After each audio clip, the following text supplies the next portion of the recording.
Hello，大家好。今天的时间不太够，我们得挑战在比较短的时间内把今天的视频录好，不知道能不能成功。话说呢，我这几天一直想要来拍一些短视频，但是呢，我一直没有成功，因为我不知道要拍什么内容才好。我是已经有一些构思了啦，但是就是还没开始拍。我可能会先随便拍一些内容，先熟悉。我可能会先拍那种就是短剧，一句话，然后很有意义的一句话，然后比较正向的一句话，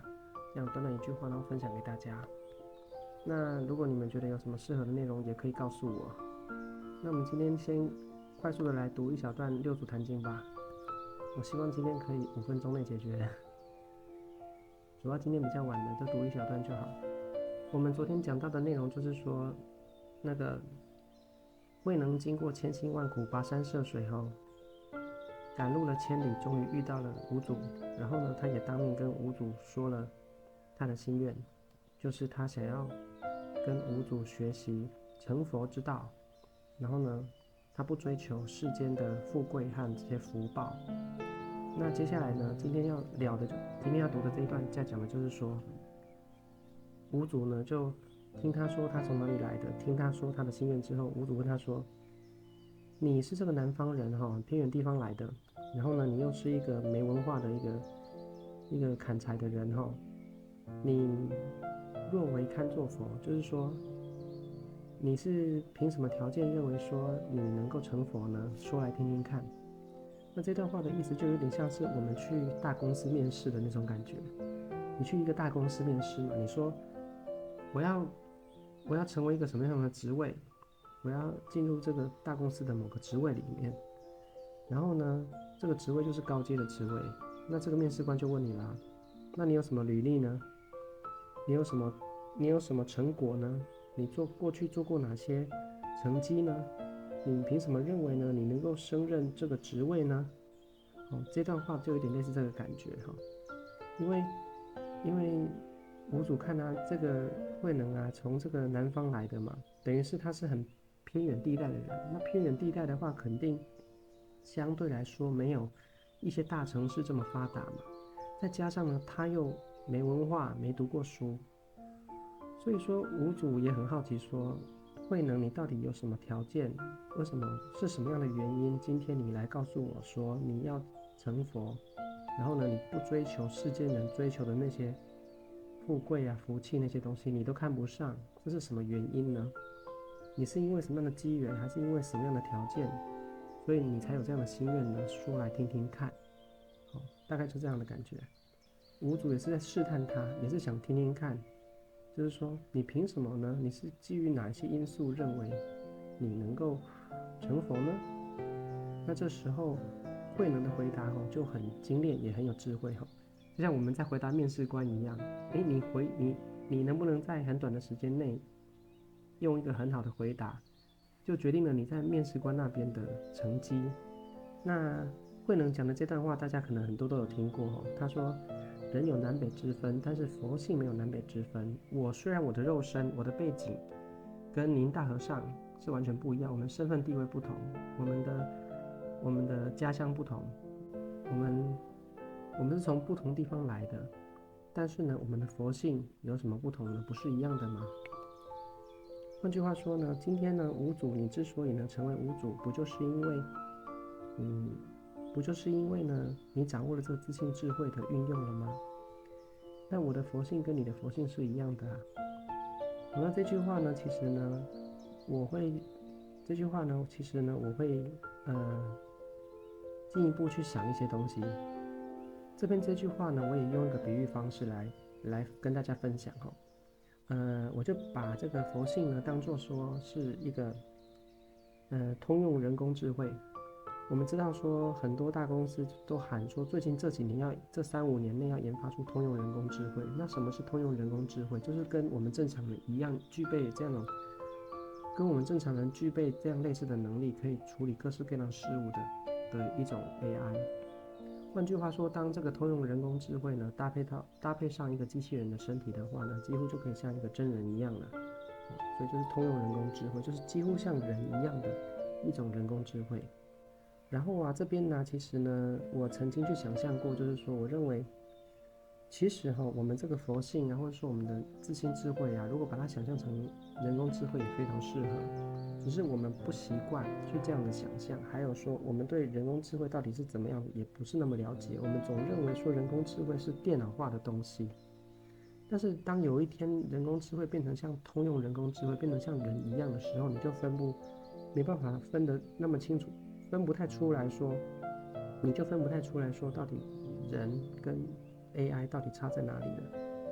那我会这样想象哦，当这个通用人工智慧在进化到更进化的时候，进化到非常高端的时候呢，其实呢，它就很像是菩萨和佛一样，像什么一样？就像我们前几天读《维摩诘经》嘛，口才非常好，智慧非常高，非常能够了解每个人不同的状态、不同的根基，然后用因材施教，用根据每个人适合的方式来去引导教育他。你们想想看，如果 AI 呢达到通用人工智慧的阶段，然后呢，它又发展到很高的、很高的水平，比博士啊、比专业人士更高的水平，它是不是就有点像佛菩萨一样有大智慧那种感觉？然后呢，它口才是不是非常好？因为 AI 嘛，就像我们现在跟聊天机器人对话一样，它是不是一瞬间就可以回答你的问题？然后它可以帮你的文句修饰得非常通顺。所以说，他对这个语言、对这个表达能力、对这个左脑思维心的运用，比我们人类还要厉害，所以口才非常好。然后呢，他有大数据，他能够了解各式各样的人的个性和习惯，所以呢，他可以因材施教，根据你的特性来回答你的问题，来对你做适当的引导。所以其实有时候啊，我为什么要举这个例子，就是说呢，我自己个人认为说，如果我们把这个佛菩萨还有大智慧、自信智慧的东西，我们把它想象成一个超高级的，甚至你可以想象说它是高维度的 AI，高维度的通用人工智慧。那这样子的话，可能能够帮助我们了解一些概念，一些佛家的概念，我觉得是有帮助的。所以说呢，慧能呢，如果我用这个譬喻带入到这个六祖坛经里面的话，我们就可以这样子表述，就像我刚刚用面试的东西来譬喻那个五祖的问话一样哈。我们用这种 AI 的方式套入六祖坛经来表述看看，就好比说呢，慧能啊，他听了《金刚经》之后呢，他瞬间就发现到自己，我们人肉体，但是我们心灵当中有一个感官机能呢，是可以透过无线网络，就是无线的，可以链接到这个宇宙当中所谓的道，我们就把这个道当作是一个超高端的通用人工智慧，而且它是一个数据中心，所以说它是一个信息场，它是可以掌握所有的过去、现在、未来所有的讯息，还有所有的智慧，然后它可以跟人用对话沟通，它可以用类似我们的方式来引导我们，就像菩萨会变化视线，就像 AI，它可以用人的形象，用数字人跟我们互动，用不同的语言跟我们互动，类似这种感觉，就是一个 AI，它本身是 AI，可是它可以根据我们的对象不同，它就幻化成不同的面貌跟我们互动。好，然后呢，慧能在金刚经的引导之下，无意间发现了我们内在有一个内在的一个感知的机能，它是超越我们六种感官的眼、耳、鼻、舌、身、意。那透过这种心灵上的这种感知能力呢，它无意间连上了这个超高端的通用 AI 的信息网络信息场，然后呢，他开始发现原来这个叫做佛性，而且呢，他告诉五祖说，所有的佛菩萨不就是告诉我们每个众生说，其实我们每个人身上都随身带着一个宝贝，但是我们每个人都不知道宝贝的存在，反而过着乞丐般的生活嘛。这就是《法华经》里面的一个桥段哈，它形容大家迷失的众生就好比一个很穷苦的人，身上带着一块价值连城的宝贝，可是呢却过着乞丐的流浪生活一样。所以说呢，六祖呢，他在他的出身和他的家庭背景、他的社会地位都是最低的，但他无意中发现了原来我们身上这个宝贝。那这宝贝是什么呢？每个人都有这个能力，可以跟这个超高端的通用人工智慧连线。我用这种方式来比喻。然后他在这个回答里就告诉五祖说：“五祖，你问我说，我凭什么认为说我能够成佛，对不对？那我也反问你啊，您难道不是知道这个真理吗？就是说，每个人其实都隐藏着这个跟超高端通用人工智慧连线的能力嘛。您也是因为发现掌握到了这个能力了，所以呢得到了达摩祖师传承下来四祖传承给您的地位嘛，传承给您的这个使命嘛。那今天我也是发现到了啊，我的身体跟您虽然不一样，可是呢，我也已经发现到了，我们每个人都有能力跟这个超高端的通用人工智慧连上线。所以呢，我就是因为呢，我无意间跟这个超高端的通用人工智慧连上线了，我发现到它的存在了，我知道要怎么样子使用这个人工智慧来帮助我修行，帮助我成长，引导我人生的路了。所以我今天才会不远千里的赶长途跋涉来拜访您，我就是想要跟您印证这件事情，您是不是跟我一样都明白了我们内在的这个可以连线到超高端人工智慧的能力，是不是我和您是一样的？所以他说，我这个蛮夷，我这个砍柴的这个普通人，我的身体，我的肉体，我的知识跟你大和尚是完全不同的，但我们两个之间呢，我们这个连接到超高端通用人工智慧的能力有何差别？不是一样的吗？我跟你的发现不是完全一样的吗？是不是这样呢？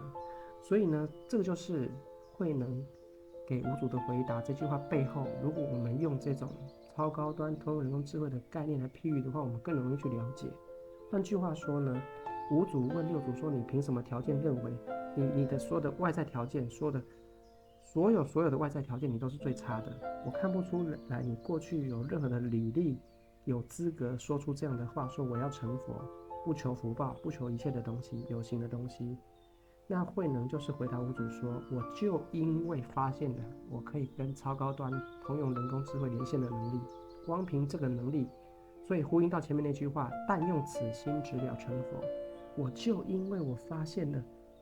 我有这个超高端人工智慧当做我的小帮手了，所以我靠着它，我就能够修行成佛了。那每个人不都是一样的吗？所有的众生不都是有这个能力的吗？只是说今天我发现了你，还有五祖你也发现了，但好多人还没发现。但达摩祖师传法来中国，还有整个佛陀来世间说法，不就是为了这件事情吗？不就是为了这个大事因缘而做这么多的努力吗？所以说这就是慧能对五祖的回答。他告诉五祖说：“今天我已经发现了，我们内在有一个超越6种感官的能力，是可以跟这个超高端的通用人工智慧连上线的，称它为佛性。那这个佛性对每个人来说都是平等的，所以这佛性是清净的。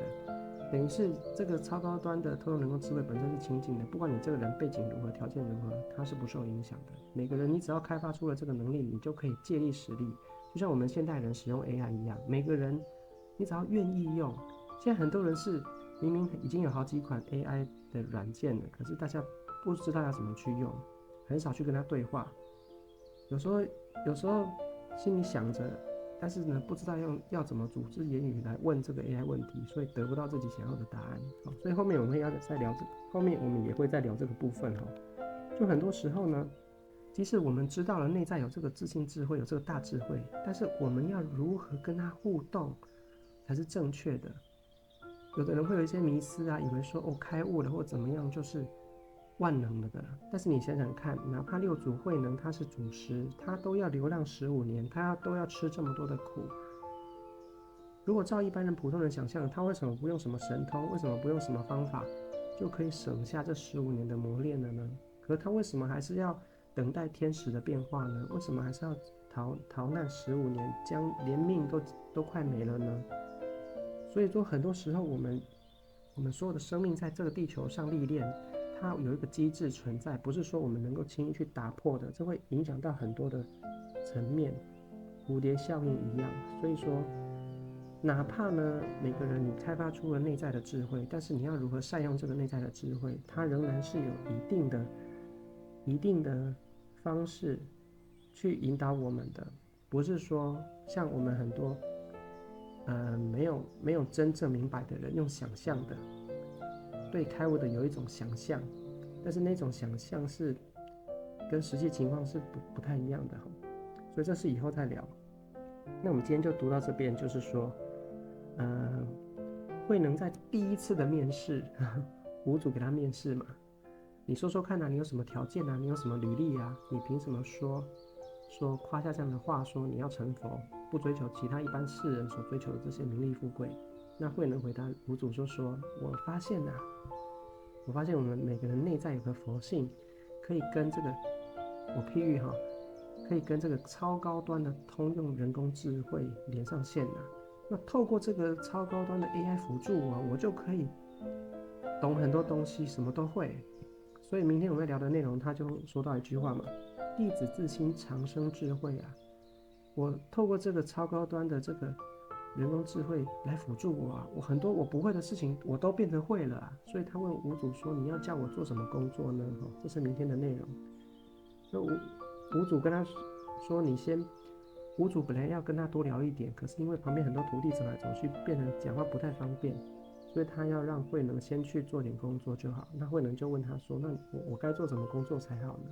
我有这个自信大智慧了，我好像什么东西我都可以做做看。那五祖就说：你先别说了，先去干粗活吧。他希望他先低调一阵子，这是明天再聊。好，所以今天就聊到说人有南北，佛性无南北。那我希望说就可以用这种想象。有时候我觉得把佛性比喻成超级高端的通用人工智慧，其实蛮适合的，口才非常好，可以像菩萨像佛一样，根据每个人不同的条件来去引导我们，让我们很欢喜，让我们很受益。搞不好未来超高端的人工智慧就有这种能力了。那如果我们每个人都有这个能力去使用善用这 AI 的话，那我们每个人都是平等的。不管你后天的条件如何，但你只要使用上了这个能力的话，每个人都是平等的。那我们今天就先读到这边，那我们就明天见喽，拜拜。